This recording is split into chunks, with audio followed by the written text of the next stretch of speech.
Alors, quels sont les risques potentiels pour une unité commerciale? Là, on va parler bien sûr de prévention des risques.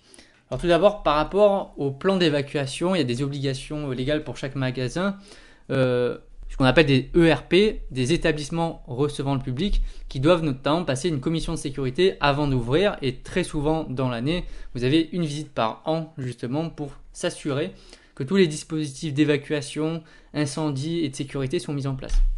Donc il faut au niveau légal au moins un extincteur tous les 200 à 300 mètres carrés. Donc vous êtes dans un supermarché qui fait 3000 mètres carrés, vous devez avoir une dizaine d'extincteurs mis à disposition et mis stratégiquement dans des coins accessibles bien sûr, qui permettent de couvrir toujours la surface minimum. Il faut qu'il y ait une présence de douche de sécurité en cas de manutention de produits dangereux. Donc si vous vendez des produits qui sont dangereux, inflammables, acides, etc., bon, il faut quand même avoir un dispositif de sécurité automatique en cas de début d'incendie. Il faut des panneaux directionnels d'évacuation comme celui qui est affiché à l'écran. Donc l'avantage de ces panneaux, c'est qu'ils ne sont pas reliés au réseau électrique, donc ils sont sur un réseau autonome. Ils fonctionnent en permanence, y compris en cas de coupure d'électricité, pour pouvoir évacuer l'ensemble du personnel. La localisation, justement, il faut pouvoir avoir un plan justement de sécurité du magasin, affiché à la fois affiché dans les locaux du personnel en cas d'évacuation pour savoir comment est-ce qu'on évacue. Où est-ce que se situent les issues de secours, où est-ce que se situent tous les défibrillateurs, toutes les lances à incendie, ça c'est obligatoire. Quels sont les risques potentiels liés au point de vente? Déjà, les produits vendus. Il y a des risques au niveau de la qualité des produits vendus, donc il faut s'assurer de proposer des bons produits. La conformité aussi. Donc là, par exemple, pour les produits frais, il faut qu'ils ne soient pas périmés, mais aussi quand vous vendez un électroménager, il faut que le produit tel qu'il soit annoncé, il fonctionne, en tout cas.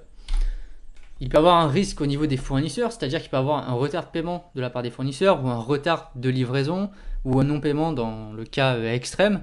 Il faut s'assurer de la bonne qualité des produits de transport, le respect de la chaîne du froid si c'est des produits frais et s'assurer aussi, il peut y avoir des risques au niveau des quantités engagées, donc s'assurer que le fournisseur nous a bien livré ce qui était prévu à la base. Il y a des risques bien sûr potentiels au niveau des clients, du vol de la part du client, du vandalisme, du sabotage au niveau de l'unité commerciale qui peut aller abîmer du matériel, abîmer les chariots, abîmer les gondoles, abîmer le mobilier de présentation. Ou aussi, il peut y avoir des risques au niveau de la non-restitution des produits loués si vous faites de la location.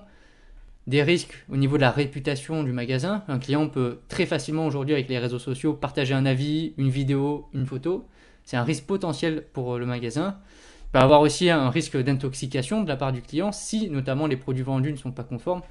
Il y a plein de risques possibles.